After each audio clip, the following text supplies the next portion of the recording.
What's up guys, I'm Melanie Morrison, personal trainer and nutritionist, and as of late I feel like we all know someone who is pregnant, just had a baby, or wants to have a baby. So I thought it'd be a perfect time to do a video on prenatal care. In this video we'll go through things like nutrition, workouts, the do's and don'ts, and a lot of tips that really can help you along the way. So let's get into the first one, and that is nutrition. Nutrition is a massive part of prenatal care because, well, you're making a human being. So it's important not only for the baby's development, but also for mom as well. The baby's gonna take essentially whatever nutrients it needs, which may affect mom's health if all the nutrients aren't there. So nutrients that are so essential during prenatal care are things like your B vitamins, folate, calcium, magnesium, iron, zinc, your DHAs, your essential fatty acids. And for most of you, I just listed off the alphabet, so try to consume foods like chia seeds, quinoa, avocado, olive oil, salmon, oysters, chicken liver. I know chicken liver, as a pregnant woman, you're probably not going to want to eat that, but it is very high in B vitamins and is really good for you. And other foods would be things like leafy greens, pumpkin seeds, and tahini. They're all really beneficial for you, and they all have the nutrients that I first listed, so it's probably easier to remember all the foods rather than the vitamins that you need. And I will add in there, the DHA and iodine are great for brain development. So having something like a sushi roll with a little bit of avocado and sweet potato are a perfect snack for prenatal care that really helps to benefit the brain development. So with all those nutrients, digestion obviously plays a big part on how you digest your food and whether or not the nutrients are being absorbed. And when you are pregnant, you should have 200 to 400 extra calories a day, and you'll start to notice the further along you get in your pregnancy, the less room you have, or just a glass of water can kind of feel like, oh, I took it too far. So things that really help with digestion are bitter greens. So things like dandelion or mustard greens. Those bitter greens that really get the digestive juices going will really help you digest your food properly. So you can have some in your salad or on a burger, and just something where you can kind of add in with other greens as well if you really don't like the taste. Mint is also really good for digestion, so adding some into your salad or even having mint tea will be helpful. Ginger is obviously really great for nausea, but also digestion, so having some in a smoothie or having a ginger tea will really help to calm the stomach and digest things properly. Other things that you can do for digestion are increasing your fiber intake, having a quality probiotic, and drinking a ton of water. For me, I found drinking a lot of water during pregnancy so challenging, it literally felt like I was underwater trying to drink more water. It does go a long way, not only for your digestion, but for your joints and for your skin. And the last one I'll add in here for digestion is decreasing the amount of processed foods you have. And I know this is gonna be a challenging one for a lot of pregnant women because you get those cravings and it gets pretty real. Next one on the list is nausea, and nausea is a big one for pregnancy, and everyone has a different story. So women are nauseous in the beginning of their pregnancy, some are nauseous all the way through, but either way it is something that majority of us do deal with, so how can we cope with it? So things that you can kind of do or to have on hand at home are things like ginger tea or ginger snaps, or having crackers with a little bit of nut butter. All will really help to subside those nauseous feelings. And something you want to keep in mind too, that quite often when you're feeling nauseous throughout your pregnancy, it's because there's a buildup in your system that you're not able to expel, for example, those hormones or toxins or whatever the case may be. So making sure that you're adding in a lot of water, a lot of extra fiber, a lot of vegetables to really help you expel everything out of your body. And especially something like hormones that are carried in fats, having those essential or those beneficial fats will really help to transport them out of your body.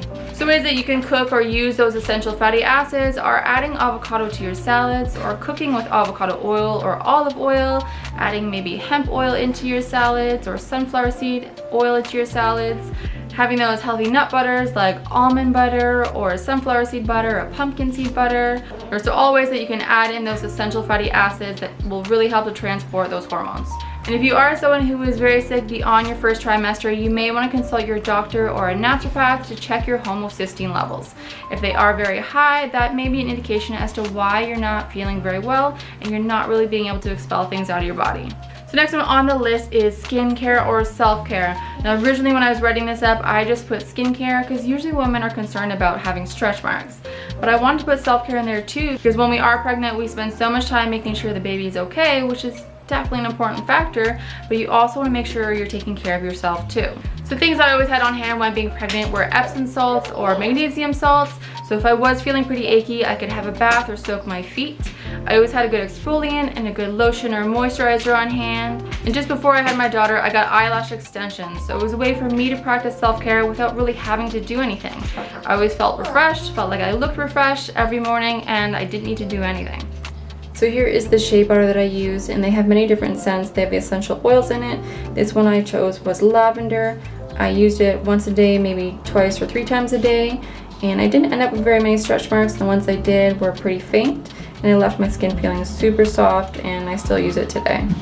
This is the exfoliant that I use, and I still use it to this day. Absolutely love it. They have different essential oils in it, and they all do different things. I really love lemongrass, so I kept using this one. And yeah, you can use this on your face, your body, whatever the case is. I use it once or twice a week, and it really feels my skin feeling soft. So those are things that I chose to do for myself because I like doing them anyway, and I wanted to feel like I was doing something for myself when being pregnant. So obviously it may look differently for you, but try to find something that you are doing every single week or every single day to help practice that self-care. And last but not least, working out. Working out really helps when you're pregnant because it'll help you maintain that muscle mass, which you'll need when you're carrying that extra weight. So the main thing here is trying to keep it consistent. If you weren't working out that much before, maybe starting CrossFit classes probably is not the best thing to do. So you do want to maintain what you were originally doing throughout your pregnancy, or if you weren't really that active, just to try to keep it light and keep it moving. So working out is really beneficial because it will help with that muscle mass like I was talking about, and on top of that, it will help with circulation. A lot of us do not have great circulation when we're pregnant because our bodies are working overtime. And a lot of the blood is pumping more towards the baby to protect the baby and care for the baby. Working on your core is important too, and those pelvic floor exercises are not just important for after the fact of having the baby, but also during labor. It can really help to push out the baby if you have that strong core function. And for me, I think it was in my 2nd trimester or maybe early 3rd trimester that I could tell that my daughter was starting to push out when I was trying to activate my core. So that was a sign for me to tone it down a little bit because it was starting to get uncomfortable for her. So that being said, being able to really listen to your body makes the most sense when it comes to working out. Staying active will really help with your labor, will really help with your pregnancy, but you also don't want to push yourself too far because you don't want to risk harming the baby or harming yourself. So really listening to your body and really knowing what you need to do is really important when it comes to working out when pregnant. Movements that are really helpful are things like squats and lunges, and again, like I mentioned, that core function. So being able to do squats and lunges really helps to open up your hips, which essentially your body is already trying to do that, but it will really help the process. So by doing those squats and those lunges, it really helps with your core function as well, because your core should be active during those movements. So it's something you may want to consider to incorporate in your weekly or daily routines.